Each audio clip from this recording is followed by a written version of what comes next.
おはよう、こんにちは、ふうろくんだ。元気であることを願う。今日は悔しいことと話したいと思う。でも、このビデオを始める前に、今後のビデオをもらわせるように、君にチャンネルを登録してほしい。Donc, tu as juste à cliquer sur le bouton s'abonner, sur la cloche des notifications pour recevoir les prochaines vidéos. Et bien sûr, comme d'habitude, tu peux aller faire un tour sur ma page Facebook et sur mon compte Instagram pour recevoir donc du contenu bonus qui va t'aider à apprendre le japonais. Voilà, alors tu l'as peut-être vu dans le titre de cette vidéo, je vais faire quelque chose d'assez différent aujourd'hui puisque je vais te parler de mon expérience vis-à-vis des conversations avec les Japonais. Alors, je précise que je n'ai pas vraiment préparé cette vidéo, donc ça va être en fait la première fois que je fais ça. D'habitude, je prépare bien mes vidéos, mais là, j'ai décidé de parler sans préparation et de te dire les choses comme elles viennent. Alors, comme tout passionné du Japon, tu as certainement déjà voulu discuter avec des Japonais, justement pour en apprendre plus sur la culture, ou tout simplement te faire des amis japonais, ou plus si affinité. Bref, et comme tout le monde, il n'y a pas 36 solutions.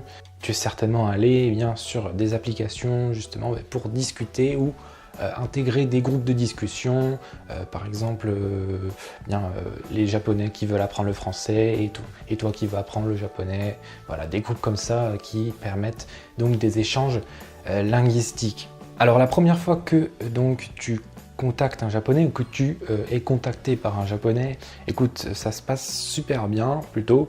Voilà, normalement les deux sont contents, les deux personnes sont contentes. Voilà, c'est super, tu as un contact. Écoute, on va bien discuter à l'avenir. Et puis tu te rends compte que au fur et à mesure des conversations, ça devient difficile de communiquer. Difficile pourquoi? Eh bien déjà, ce que j'ai remarqué, c'est ce que tu remarques directement, c'est que les Japonais, je ne veux pas faire de généralisation dans cette vidéo non plus, mais ce que j'ai pu voir, c'est que ils ne répondent pas très rapidement. Voilà. Souvent, ils peuvent laisser plusieurs heures, voire même plusieurs jours sans te répondre. Ce qui fait que c'est compliqué de lier, d'échanger, de créer quoi que ce soit. 注意してください。次のシーンはすごく見にくくて、部屋から子供を遠くかけてください。Attention, la scène qui va suivre est particulièrement éprouvante. Veuillez éloigner vos enfants de la pièce. 答えてもらわないのは悔しくて悲しいよ。Et deuxième raison pour laquelle c'est compliqué de dialoguer, c'est en fait lié à la culture japonaise. Je veux parler maintenant des concepts de hone et tatemae. Alors, qu'est-ce que ça vient faire là? Alors le hone, c'est tout simplement le langage que tu vas utiliser pour parler de tes propres sentiments, de ce que tu ressens toi. Voilà. Tu vas dire ce que tu penses, tu vas exprimer ton opinion. Et le tatemae, c'est le langage que tu vas devoir utiliser en société, l'apparence que tu vas devoir avoir pour préserver en quelque sorte l'harmonie des rapports sociaux. Et éviter de te faire remarquer, de faire quelque chose de mal, dire quelque chose de dérangeant. Voilà. Éviter de brusquer son interlocuteur. Voilà. Et ce qui implique de dire des choses qui ne sont pas forcément vraies, de dire des choses qui peuvent faire plaisir mais qui au final en fait vont te blesser puisque tu te rends compte que la personne, eh bien, elle ne dit pas la vérité. Et dans ce cas-là, dans le cas des conversations avec les Japonais, c'est compliqué d'établir un rapport de confiance. Il y a toujours ce mur là qui t'empêche eh bien, de savoir eh bien, la vérité, de connaître finalement la pensée de ton interlocuteur. Et ça, nous, voilà, Français, personnes qui vivent en Occident, eh bien, nous, on a besoin de ça. On a besoin de connaître finalement ce que pense l'autre personne. Ça permet de nous rassurer, et comme je dis, voilà, d'établir la confiance entre les deux personnes, les deux interlocuteurs. Alors je peux comprendre l'utilisation du tatemae, voilà, c'est pour éviter de faire souffrir et c'est noble comme comportement, mais ça a des effets pervers. Par exemple, imaginons, voilà, tu es dans une relation amicale et elle se passe pas super bien. Le japonais, voilà, qui parle avec toi, eh bien, va éviter eh bien, d'aborder les sujets épineux.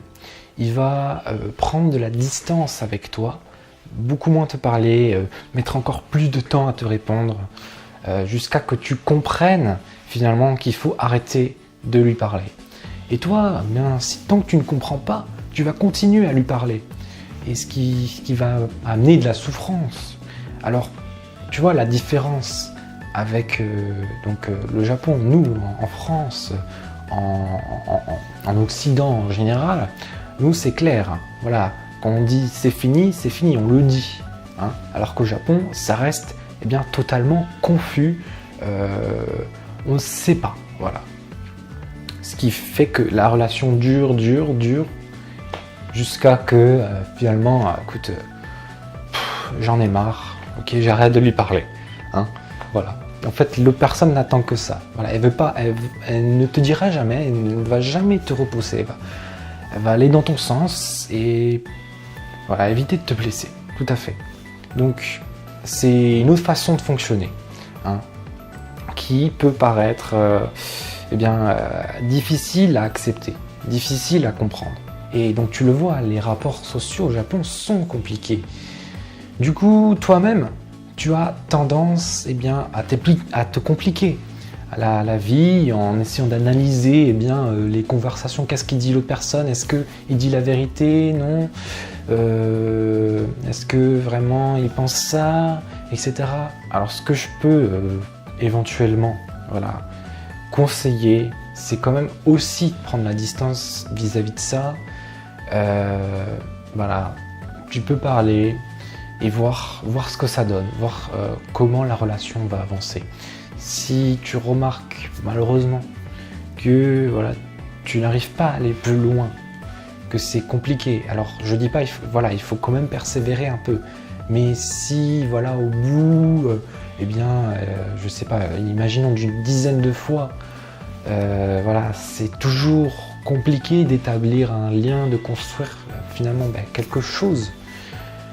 Je pense, voilà, sincèrement, qu'il vaut mieux voilà, arrêter et chercher d'autres personnes avec qui discuter. Donc voilà, c'était tout ce que je voulais te partager aujourd'hui vis-à-vis de mon expérience sur le fait de parler avec des Japonais. Si ça t'a éclairé sur le Japon, sur la culture japonaise, tu peux me lâcher un gros pouce bleu. Si tu as aussi toi-même vécu les mêmes choses, ressenti les mêmes choses, eh bien, tu peux me laisser un commentaire et partager ton expérience. Même, ça peut être une expérience totalement différente, hein. Également, ça m'intéresse.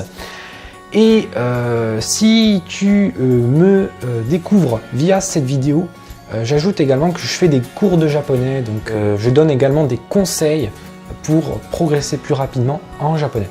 Et juste avant qu'on se quitte, je t'invite à aller voir ma méthode d'apprentissage des kanas en une semaine ou moins. Il y a juste à cliquer sur le lien ici qui apparaît et c'est également en description. Donc une fois que tu auras cliqué, tu es renvoyé vers une page où tu as juste à mettre ton adresse mail pour recevoir la méthode. Donc tu reçois ensuite un message de ma part qui te donne accès au contenu bonus. Moi je te dis à la prochaine vidéo.